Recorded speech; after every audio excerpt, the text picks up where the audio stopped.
Сайн бацгаана уу эрхэм мөндөд үзэгчдээ. Монгол Улсын засгийн газрын дэвшүүлсэн эрх чөлөөний 4 зам 4 чөлөөлөлтийн бодлого эргэн аж ахуйн нэгж бизнес эрхлэгчдэд бодтой хүрч байна.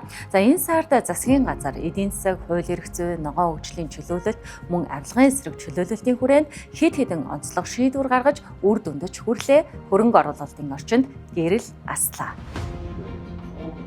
Ерөнхий сайд том төслийг гацаагч биш, харин хуулийн дагуу хөдөлгөж урагшлуулна гэдгийг олон нийтэд хэдэнтэй мэдэгдэж бизнес эрхлэгч хөрөнгө оруулагчдад бодлогоо танилцуулсан. Засгийн газар ЗЭС алтны нөөцөөрөө дэлхийд дээгүүрт эрэмлэгдэх оюу толгой ордын хилцээрт эхний амжилтаа гаргаж, менежментийн төлбөрийг 2 дахин багасгах нь төлбөрийн давхарлыг арилгах тохиролцоонд хүрч чадлаа.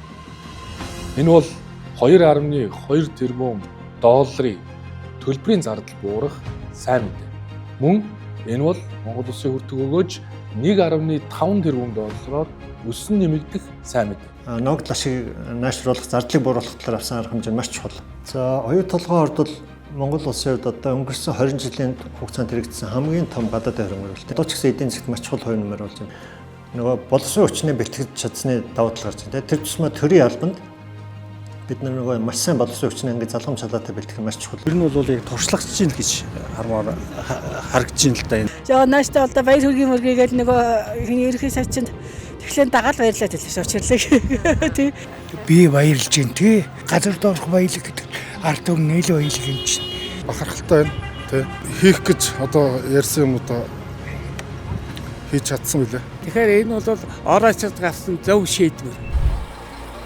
Засгийн газар томоохон төслүүдийг цаг хугацаанд нь ашиглалтанд оруулахад анхаарч ажиллаж байгаагийн нэг жишээ бол газрын тос боловсруулах үйлдвэр.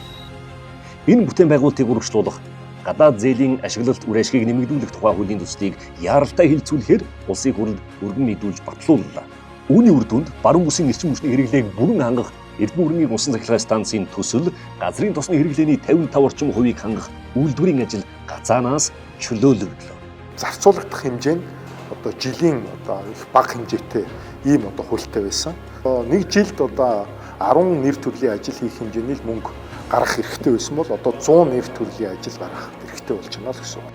Ерөнхий сайд бүгд найрамдах энэтхэх улсаас Монгол улс руу онц бөгөөд бүрэн эрхтэлчин сайд Атул Малхарыг Гутсорвыг хүлээн авч уулзах үеэрээч үүнийг нотолж төслийг төлөвлөсөн хугацаанд буюу 2028 онд ашиглалтанд оруулахад онцгой ач холбогдол өгч байгаагаа илэрхийлсэн.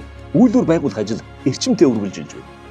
5 дугаар сарын 25-нд үйлдвэрийн үндсэн технологийн байгууламж болох атмосферийн нэрэлгийн байгууламжийн цамхгуудыг үйлдвэрийн талбайд тээвэрлэн авчирсан.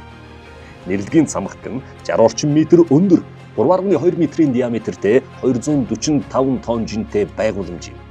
Өнөөдөр бол онцгой үйл явдал тохиолж байна. За учир нь бид үйлдвэрийн талбайд атмосферийн нэрэлгийн буюу хамгийн үндсэн технологийн цамхгаа бол татан авлаа. Үйлдвэрт боловсруулагдах бүх түүхий тос нь энэ нэрлийн цамхагт орж нэрэгдэн дараагийн шатны боловсруулах байгууламжуудад ордог. Байгалийн үүс, нөөцтэй үн цэн бүртэг ашиг нэмж боловсруулах үйлдвэрүүдийн үүдийг зоригтойгоор нээнэ гэдгээ ерөнхий сайд бизнес эрхлэгчид хөрөнгө оруулагчтай уулзах үеэрээ зарласан. Ган ЗЭС боловсруулах цогцлбор нүүрс пиролизм үйлдвэр зэрэг томоохон төслүүд хэрэгжив. За тухайлбал Сүхбаатар аймгийн Эрдэнэ цагаан суманд хөнгөн цагааны аж үйлдвэрийн парк байгуулах бэлтгэл ажил эхэлсэн бөгөөд оюу толгойгоос том хэмжээтэй тус төслийн газрыг улсын тусгай хэрэгцээнд авна. Хөрөнгө оруулагчтай хийж байгаа хилцээ идэвхтэй үргэлжилж байна. 15 мянган хүний шинэ ажлын байр, 63 мянган шууд бус ажлын байр бий болгохоор засгийн газар инхүү ажиллаж байна. Бүтээн байгуулалтууд төр хувийн хвшлийн түншлэл, гадаадын хөрөнгө оруулалт харилцан итгэлцэл дээр үндэслэх бөгөөд төсөвт нэмэлт ачаалал үүсэхгүй. За засаг энэ ажлуудаа ингээд тунхаглалчлаа. Одоо залгаа их чухлаа. Залгаа гэдэг нь энэ танхимууд, аж ахуй нэгжүүд бидэрт юу чөдөр тушаа болж байгааг сайн мэдж байгаа улсууд өөрсдөө араас нь залгаагаа хурдан игээд хамтдаа энэ чөлөөлөх ажилд оролцох юм бол бид нар эдийн засгийн эрх чөлөөг бол мэдэрнэ. Төгс үйлдэлт нийцсэн гэж хэлж болохоор энэ мэдээллийг бол сая хийлээ. Юу хийх ёстой вэ гэдэг тэр алхмуудыг хэрэгжүүлж эхэлсэн байна. Тийм учраас энэ бас илүү үр дүндээ байж чадах болов уу гэж бодож байна. Ямарсан бусад одоо улс төрийн бүлэг одоо хүчнүүд ингээд ажлын хийлгээд өнөөдөр ярьсан зүйлүүдийнхээс үр дүн гаргаасаа гэж хүсэж байна. Төр засгийн үйл ажиллагаа доктортой байх л өөрөө гадны хөрөнгө оруулагчдыг татах үндсэн их усүр байдаг. Байгалийн баялагын өрөөгөөж ард иргэдэд илүү их очих чиглэлд үр дүн гарч ирлээ.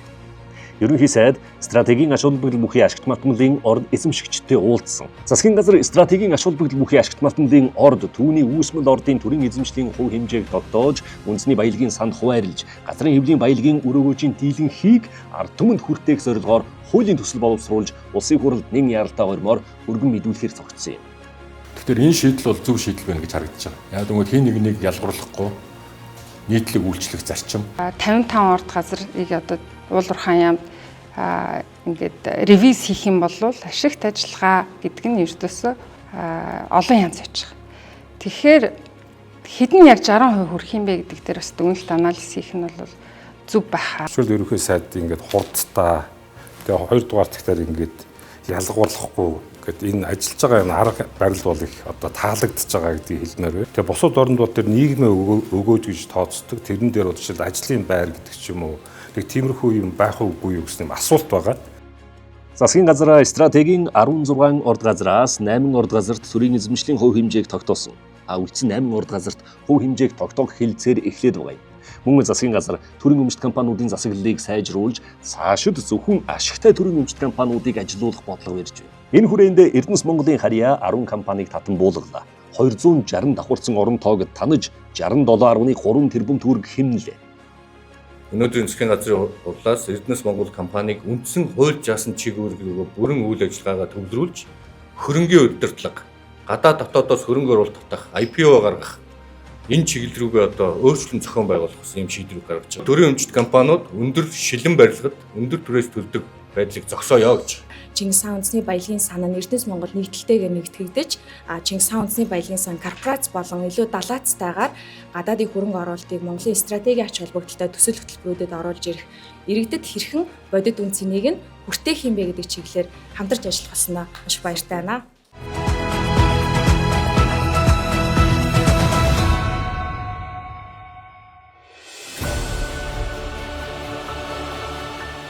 Засгийн газар ногоон хөгжлийн чөлөөтийн хүрээнд өрхийн хэрэглээний сэргээгт хэрчим хүчний холболтын дээд хязгаарыг 20 кВт хүртэл чөлөөлж, айд өрхүүд өөрсдөө эрчим хүч үйлдвэрлэгч болох боломжийг нээсэн. Чингэлтэй дүүргийн 80 гаруй айд өрх нарны хавтан хураагуур ашиглан эрчим хүчний хэрэгцээгээ хангаад төвийн шугамд нийлүүлж байна. Мөн засгийн газар анх удаа сэргээгт эрчим хүчний салбарт өрсөлдөөнд сонгон шалгаруулалт зарлалаа. Энэ хүрээнд Ховсүмбэр, Дундгой, Булган, Хинти, Өвөр хангаан аймгийн 5 байршилд нийт 220 мегаватт нарны цахилгаан станц болон 440 мегаватт батарей хөрөнгөлөөрийн систем бүхий төслүүдийг хувийн хөвшил хэрэгжүүлнэ. Эрх өвлийн оргил ачааллаас өмнө буюу энэ оны 12 дугаар сарын 1-нд ашиглалтанд оруулахаар ажиллаж байна. Одоогийн байдлаар 100 гаруй аж ахуй нэгж хүсэлтээ ирүүлжээ. За 6 сарын 15-нд бүртгэлээ дуусгасны дараа бид 3 хоногийн дараа жинхэнэ үн хаялцах аукцион бол эрчим хүчний яамн дээр бол зохион байгуулна. Энэ бол одоо нээлттэй лайв хэлбэрээр ингээд нээлттэй хил тод хэлбэрээр зохион байгуулна. Саяныхаа яг календарьсан төлөвлөгөөний хугацаанд хил тод хурдан шуурхаа зохион байгуулж, энэ 7 сарын 1-ээс өмнө гэрээ байгуулж эхлэхгүй бол өдөр амжихгүй шүү дээ. Улаанбаатар хотын худалдааны танхим цахилгаан автомашин цэнэглэх дэд бүтцийг хөгжүүлэх хөтөлбөрөөр ерөнхий сайдад танилцууллаа. 2 жилийн хугацаанд Улаанбаатар хот болон орон нутагт 500 орчим цахилгаан машин цэнэглэх ногоон өртөө барих тооцоолол гаргажээ. COP17 хурлаас өмнө цэнэглэх 40 станцыг нийслэлд байгуулна. Энэ хөтөлбөрийн хүрээнд энэ жил Улаанбаатарт 80, орон нутагт 30 байршилд цахилгаан машин цэнэглэх станц зориулахаар төлөвлөсөн байна. Энэ ажлыг хувийн хэмжлэгийн гүйцэтгэн. Засгийн газар хувийн хэмжлээ бүх талаар дэмжиж ажиллана. Энэ 5 жилээр ингээд 50,000 машин гэж тооцоод үзэхээр бидний хувьд л ойролцоогоор 450 орчим сая долларын ийм хэмнэлтийг Монголын эдийн засгт бий бол ямар нэгэн одоо саад тэг байхгүйгээр маш амар хэлбэр байдлаар хурдан асуудал шийдэх байдлаар зохицуултуудыг хийж өгье. Хөгжлүүд хамгийн их хүн холигддог төвлөрсөн газруудаар энэ 80 байршилтэй фаст чарж хийдэг. Үүнийг сангийн яам тэр татврын 1% хөнгөлөлтөөр санхүүжүүлэх шийдвэрлээ. Хувийнхаа юм сонирхол илэрхийлж байхад бид дэмжиж явна. Засгийн газар, Монгол банк, банк санхүүгийн салбар хамтдаа ногоон зээл, ногоон санхүүжилтэд ногоон гэрэл асааж байгааг ерөнхий сайд тус салбарынхантай уулзахдаа мэдгдсэн. Өнөөдрийн байдлаар ногоон зээл нийт зээлийн багцын 5.7%-ийг бүрдүүлж байна. Энэ үзүүлэлтийг 2030 он гэхэд 10% хүргэх зорилттой ажиллаж байна. бид нар чинь нэг л Монгол улстай юм чинь. Тэгээ энэ Монгол улсынхаа эдийн засгийг ногооруулахын төлөө хичээж байна. Урт хугацаанд swap-ын зардлыг бууруулна гэж байна. За энэ бууралт явах юм бол за бодитоор одоо энэ санхүүжилтийн өртөг буурах бүрэн боломжтой байгаа. Хөгжлийн банкны өөрөө охин компани BBM Asset Management компани доор одоо 3 сан байгууллагууд байна. Хямд өртөгтэй хөөсөө татан төгрөг зорилготой сан. За одоогийн байдлаар бол бид энэ 3 сан дээр 230 орчим сая долларын хөрөнгө оруулалт татан төгрөглж байдаг байна. За буцаад нөгөө арилжааны банкудад санхүүгийн байгууллагуудад дамжуулан зээлгчдэд ирээдүйд одоо энэ хүртээмжтэй ногоон зээлийг болгох одоо тийм өслөг өгөх зорилготой сонгоод байна. Энэ өдөр гарсан гол шийдвэр бол ногоон зээлийн гол бүтээгдэхүүнүүд дээр хэрэглээний зээлийг нь 30 сар байсан хугацааг нь 60 сар болгож уртсгалаа. За цаашид холбогдох бусад хөнгөлөлтөө нөхцлүүдийн талаар юу нь бол ярилцлаа. Засгийн газар ногоон хөгжлийн чөлөөлтийн бодлогоо Токио хотно болсон Invest Mongolia форумд танилцууллаа. Японы төр хувийн хвшлийн төлөөлөл хөрөнгө оруулагч байгууллагуудын 240 гаруй төлөөлөл хүрэлцэн ирж хоёр талын бизнес эрхлэгчид харилцаа холбоо тогтоож хамтын ажиллагааны боломжийн талаар санал солилцсон юм. Япон улсын сонирхол нь юу байна гэхээр цэвэр, хямдхан, найдвартай ийм эрчим хүчийг Монголоос авъя. Авахтаа бизнес эрхлэгчдийн хүрээнд дээрээс нь Япон улсын засгийн газрын төвшөнд бол ойлголцоод хамтарч ажиллахаа бол тохироод явж байгаа. Цэвэр эрчим хүчээр эрчим хүчний технологи бол хурцтай хөгжиж байна. Япон улсын технологиг Монголд нэвтрүүлэх, Японы хөрөнгө оруулагчдыг мэргэжилтнүүдийг урьж оруулах гэдэг юм томоохон ажлууд байна. Ногоон хөгжлийн чөлөөлөлтөд гэр орондын яндагийн тоог сөөлөх бодлого багтана.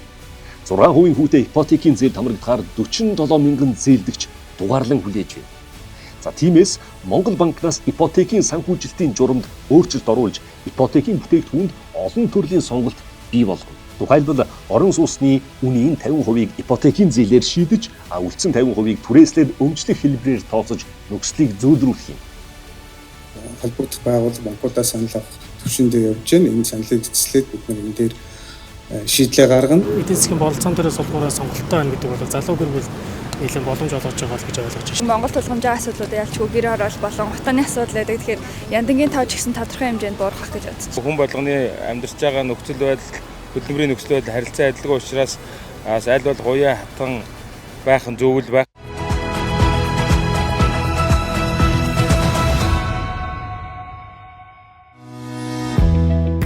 Эдийн засагт хувийн хвшлийн оролцоо өндөр байх нь шинэ ноу-хау нэвтрүүлэх, өрсөлдөөнийг нэмэгдүүлэхэд түлхэж болох давуу талтай.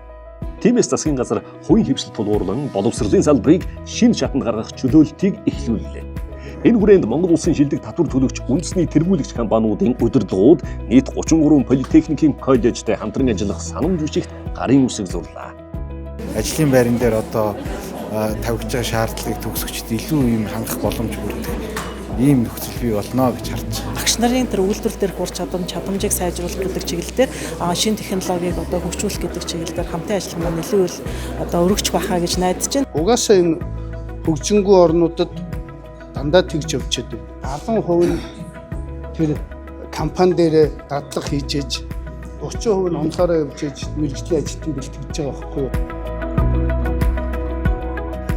Ирээд үе хойч үеийнхээ сурч өгч орчин нөхцөлийг бүрдүүлэх тал дээр бодлогын төвшөнд ажиллах хэрэгцээ шаардлага бий.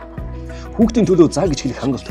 Заавал хийх ёстой гэдгийг хүүхдийн төлөө зөвлөлийн ээлж хуралдааны үеэр ерөнхий сайд онцолж хэд хэдэн шийдвэр гаргав. Ирэх 9-р сарын 1-ээс цэцэрлэгийн хүүхдүүдийг эрүүл мэндийн үйлчилгээний эрт илрүүлэх там болно. Мөн хүүхдийн баярыг өгтөж төв талбайн дэргэдэх хотын захиргааны хуучин байрыг чөлөөлж хүүхд түншлэлийн ордон болгож үйл ажиллагааг нь хүүхдийн ордонд шилжүүлэхээр шийдвэрлэлээ. Наад нийслэлийн чинь тэр ногоон дээвэртэй засаг захиргааны барилга чинь буудал болох гэж байгаа юм байл. Тийм учраас би энийг буудал болчихоос нь өмнө хамгаалтанд авч байна. Монголын хүүхдийн ордны мэдлэлт байгдээ гэж бодож байна. Юутаач энийг аваад хүүхд төгслийн ордон гэж хаяг самбарыг бичээд хэдүүлээ энэ 7 тэрбумын тавиад бодог шунгатаад болно. Бүх хувийн байгууллагуудыг дуудаж уулзаад та нар одоо нэг төгтөр хуурын тагив, энийг нэг морин хуурын тагив, энийг нэг компьютерийн лаборатори те, энийг нэг ийм л оюун ухааны хичээл техник төв. Хувийн компаниуд бүгд нэг тагимд өгчүүлээд өгч нөө. Захиргаа байсан газрыг хүүхдийн хөгжлийн ордон болгож зарж байгаа явдал маш их талархалтай байна.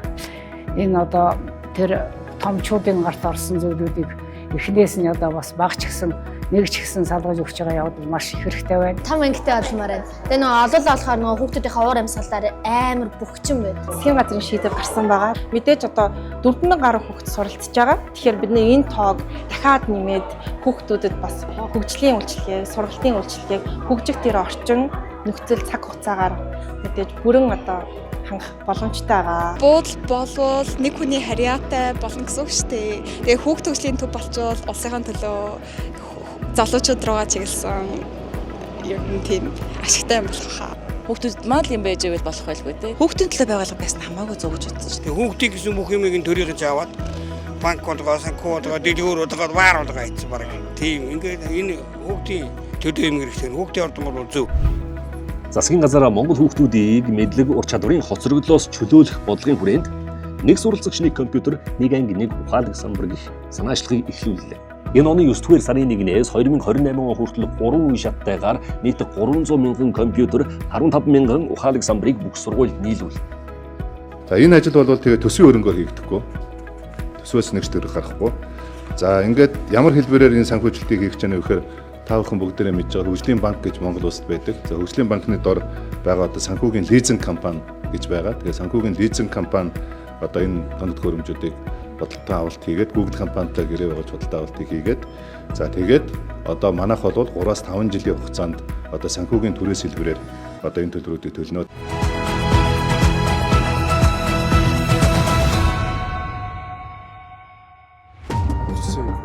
Иргэн аж ахуйн нэгж бизнес эрхлэгчтэй татварын дарамтаас чөлөөлөх 4 гол хуулийн төслийг засгийн газраас улсын хурл дүргэн мэдүүлсэн.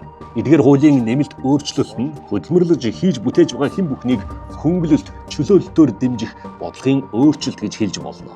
Жишээлбэл иргэн та сарын 2,792 мянган төгрөгийн цалин авдаг бол 792 мянган төгрөгөөс хувь хүний орлогын албан татварыг 100% чөлөөлвөл ингэснээр жилийн эцэст 950 мянган төгрөгийг гар дээрээ буцааж авах тооцоолол гарч байна. Энэ нь хөдөлмөр эрхэлж цалин авч байгаа бүх хүнд хамаарна. Мөн иргэн өөрийн өмжилсөн орон сууцаа худлан борлуулсан тохиолдолд үл хөдлөх эд хөрөнгө борлуулсны 2% албан татвараас чөлөөлүүлэхээр хуулийн тусгасан. Улсын хэмжээнд 190 мянга орчим аж ахуйн нэгж татвар төлдөг. Үүнээс 95 орчим хувь нь буюу 180 мянга орчим нь жижиг дунд бичил бизнес эрхлэгч байна. Эдгээр аж ахуйн нэгжийн борлуулалтын орлого нь жилийн 1.5 тэрбум бол 1% татвар төлдөг байсныг нэмэгдүүлж 2.5 тэрбум хүртэлх орлоготой компаниуд 1% татвар төлдөг болохоор хуулийн төсөлд тусгаад байна. Мөн нөөц төлөгчийн босгыг 50 саяас 400 сая болгоно. Үүний үр дүнд 23,500 орчим нөөц төлөгч бизнесээ тэлэх орон зай үүсэж байгаа. Эдгээр одоо татврын нэмэлт өөрчлөлтүүд батгсан тохиолдолд нийтдээ 2.2 их 80 төгрөгийн одоо татврын орлого маань иргэд аж ахуйн нэгжтэй нэмэгдэх нэ. За хуулийн өөрчлөлтийн гол зорилго нь ерөөсөө бага дунд орлоготой өрхүүдийн орлогыг хамгаалах, за аж ахуйн нэгжүүдийн ашигт ажиллагааг одоо илүү ашгийг одоо нэмэгдүүлэх, хамгаалах гэсэн ийм чиглэлээр бол одоо хуулийн гол өөрчлөлтүүд хийсэн байгаа. Одоо бүх нийтийг хамарсан шинж чанартай дэмжлэг болж чадах байхаа гэж үзэж байна. Өнөөдөр хувийн хвшлийг дэмжсэн эдийн засгийн хөгжлийн загварыг бид 10 хэдэн жил ярьж байгаа боловч төр төвтэй загвар руу бид яваад байгаа. Эннээсээ татгалцсан татврын реформыг бид хийх ёстой. За татврын хүү алдан тооцож байгаа дээр хэд өндөр татвар тогтоохгүй байна, 50% дэш гарахгүй гэсэн ийм хязгаарлалт тогтоож байгаа сайр гэх мэтээр ингээд яг одоо энэ хуулийн санаачилж байгаа хүрээнд бол зүг байна. Хөдөлмөрлөх чадвартай боловч татвар төлөгчдийн мөнгийг халамж болгон хүртдэг иргэдийн хөдөлмөр эрхлэлтийг дэмждэг тогтолцоонд шилжих зайлшгүй хэрэгцээ шаардлагатай. Энэ хүрээнд нийгмийн халамжийн тухай хуулийн шинжилсэн хариуцлагын төслийг улсын хурл дүргэн мэдүүлэхээр бол мөн хөдөлмөр нийгмийн түвшлийн 3 талд 2026-аас 2028 оны улсын хилцээрийн агуулгач хөдөлмөр эрхлэлтийг дэмжихэд чиглэжээ. Энэ ойрын 3 жилийн хугацаанд бол хөдөлмөр эрхлэлтийг жил бүр 1 пунктээр нэмэгдүүлэх ийм зорилт тавьж хийж байгаа. Үндэсний хэмжээний салхи улсын бодлогын баримт жишээг одоо боловсруулан баталж мөрдүүлье гэдэг дээр санд нэгдээд байна. Ингэснээрээ ер нь одоо урт болон богино хугацаанд яг Монгол улсын хэмжээний эдийн засгийн салбар болгоны салхи улсны асуудлуудыг шийдвэрлэх тийм механизм маань одоо бий болно гэж харж байна.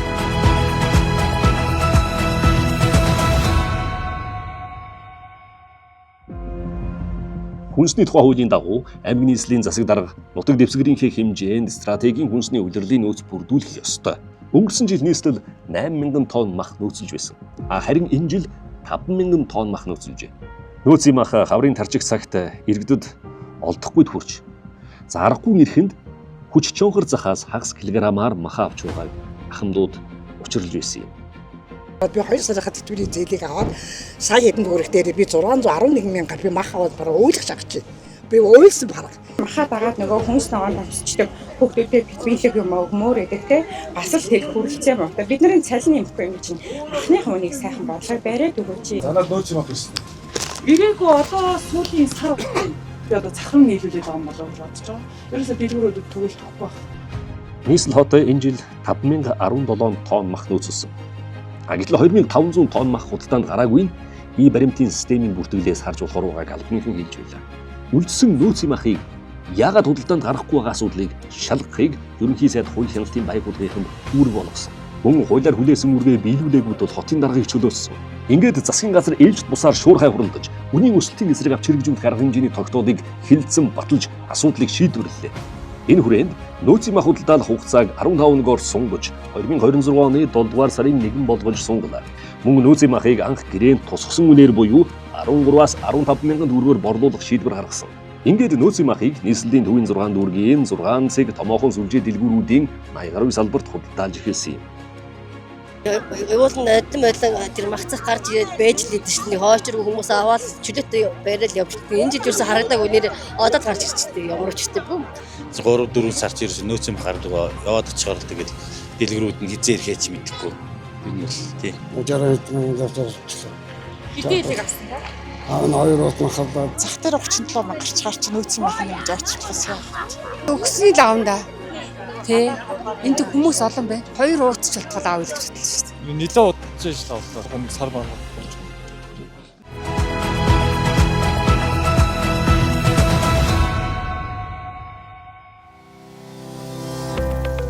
Стратегийн хүнсний нөөц хангамжийг бүрдүүлэхэд засгийн газар онцгой анхаарч байна. Ерөнхий сайд газар тариалангийн бүс нутаг болох Сэлэнг, Дархан, Уул, Булган аймагт ажиллаж, тариаланчид, малчид иргэдтэй уулзаж санд хүслийг сонссон. Энэ үеэр Зээлийн Батлан даалтын сангийн их бүс үрийг орийн хугацаанд нэмэгдүүлж, аж ахуйн нэгж тариаланчдаа дэмжиж ажиллах үүргийг хүнс хөдөө аж ахуйн хөнгөлөлтийн сайд өглөө. Булган аймагт болсон хойд бүсийн хөдөө аж ахуйн үйлдвэрлэл эрхлэгчдийн уулзалтын үеэр салбарын экспортыг чөлөөлтийн бодлогоор дэмжиж ажиллахаа ерөнхий сайд мэдгдсэн юм. Цаашид одоо монголоороо үйлдэх хамгийн одоо гол салбар бол манай хөдөө аж ахуйн салбар. Бизээ татаас өгөө дуусаад үр дүн гарах юм бэ. Тэгэхгүй бол эцэст төгсгөлгүй татаас юунд төрөх вэ гэдгийг хэлээд байгаа. Тийм учраас энэ татаасын дэмжлэгүүдээр бол тодорхой бодлогоо дэвшүүлэхэд ажиллаж байгаа.